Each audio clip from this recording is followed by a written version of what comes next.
سیرت کی کتابوں میں آتا ہے کہ ایک یہودی نے کچھ سودا لینے کے لیے اپنے بیٹے کو بازار بھیجا۔ یہودی کا بیٹا جب بازار پہنچا، گلی سے گزر رہا تھا کہ اس کی نظر حضور اکرم صلی اللہ علیہ وآلہ وسلم والضحیٰ کے چہرے پر پڑ گئی۔ یہودی کے بیٹے کی آنکھیں جم گئی حضور کے چہرہ انور پر۔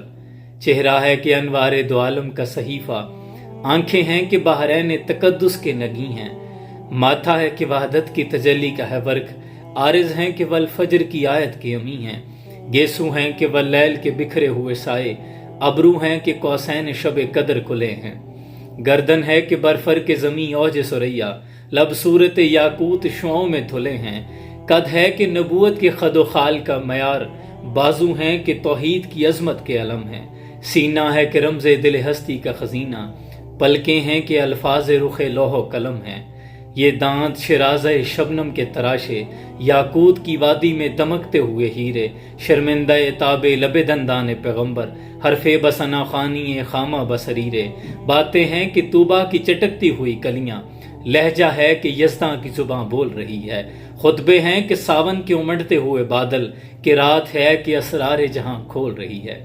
جب اس کی نظر حضور کے چہرے پر پڑی تو وہیں بیٹھ گیا، حضور کی باتیں سننے لگا، اور یہ بھی بھول گیا کہ بازار کس کام سے آیا تھا۔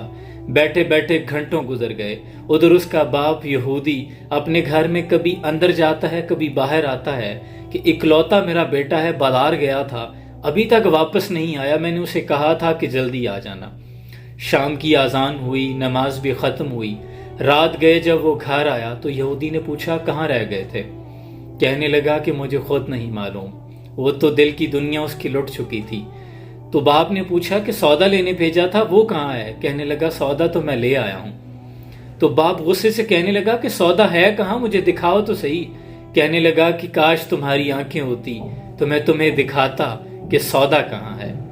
اے میرے باپ، میں تجھے نہیں دکھا سکتا کہ میں کون سا سودا خرید لایا ہوں۔ لیکن باپ نے اس کی باتوں کو سن کر تھک آ کر خاموشی اختیار کر لی۔ کہا چلو کوئی بات نہیں، اکلوتا بیٹا تھا۔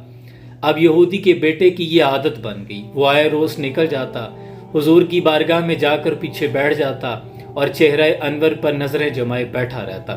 یہ اس کا معمول بن گیا۔ لیکن کچھ ہی دنوں کے بعد طبیعت بہت خراب ہو گئی، وہ بہت بیمار ہو گیا، یہاں تک کہ بستر مرگ پہ آ گیا۔ یہودی بہت پریشان ہو گیا کہ نہ کچھ کھاتا ہے نہ کچھ پیتا ہے، لاغر ہو گیا ہے، قریب ہے کہ اس کی موت واقع ہو جائے گی، اور لب پر صرف ایک نام ہے، محمد بن عبداللہ صلی اللہ علیہ وآلہ وسلم۔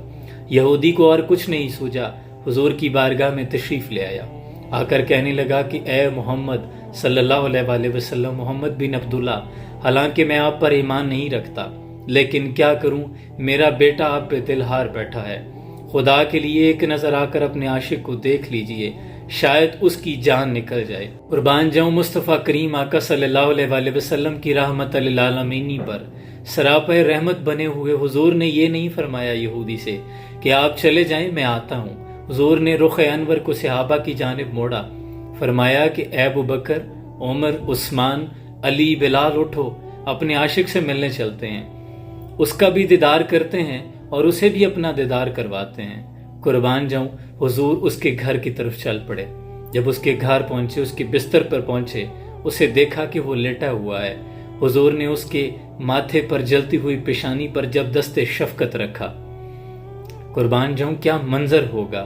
ہتھ پکڑ طبیبہ مرض نہ پوچھ، نارک پلا مینو کچھ بھی نہیں، نہ کر برباد دوائیاں نو، نہ ٹیکے لا مینو کچھ بھی نہیں، میں تا عشق دے وچ بیمار پیاں، نہ شور مچا مینو کچھ بھی نہیں، جے پوچھدا ہے تو مرض میری، مینو یار ملا اور کچھ بھی نہیں۔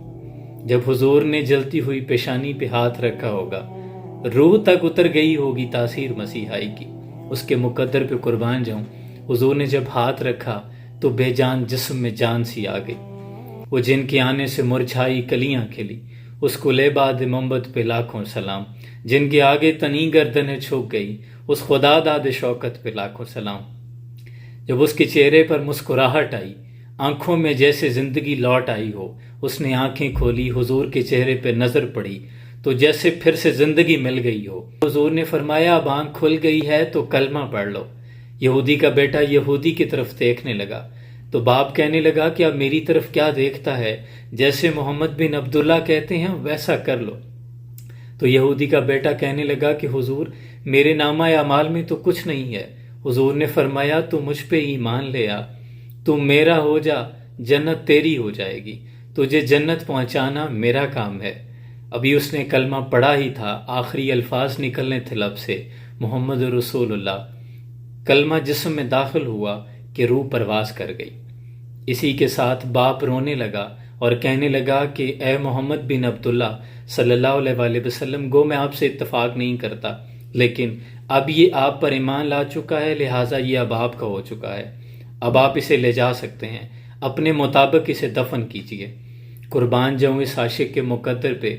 حضور نے اپنے کاشانہ مبارک سے اسے اٹھایا، صحابہ اکرام کو فرمایا، ابوبکر صدیق، عمر بن خطاب، علی، عثمان، اس کے جنازے کو اٹھاؤ، بلال چلو اسے اٹھاؤ اور چلتے ہیں۔ اس عاشق کے مقدر دیکھیے کہ صحابہ کی جماعت پیچھے چل رہی ہے، حضور آگے چل رہے ہیں۔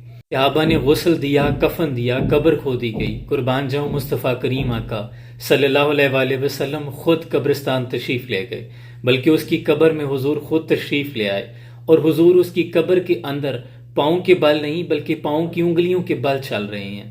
حضور نے اس کو خود اپنے ہاتھوں مبارک سے قبر میں اتارا اور کافی دیر تک حضور قبر کے اندر کھڑے رہے۔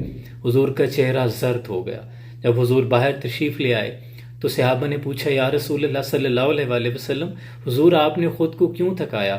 آپ ہمیں حکم ارشاد کرتے، ہم اسے خود قبر میں اتارتے۔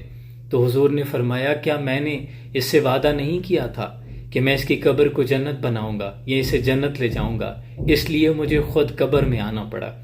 تو صحابہ نے پوچھا، یا رسول اللہ آپ انگلیوں کے بل کیوں چل رہے تھے؟ تو حضور نے فرمایا کہ حور و ملائکہ کا اتنا رش تھا اس کی قبر کے اندر کہ مجھے جگہ نہیں مل رہی تھی، مجھے انگلیوں کے بل چلنا پڑا۔ میں نہیں چاہتا تھا کہ کسی ملائکہ کے پاؤں پہ میرا پاؤں آ جائے۔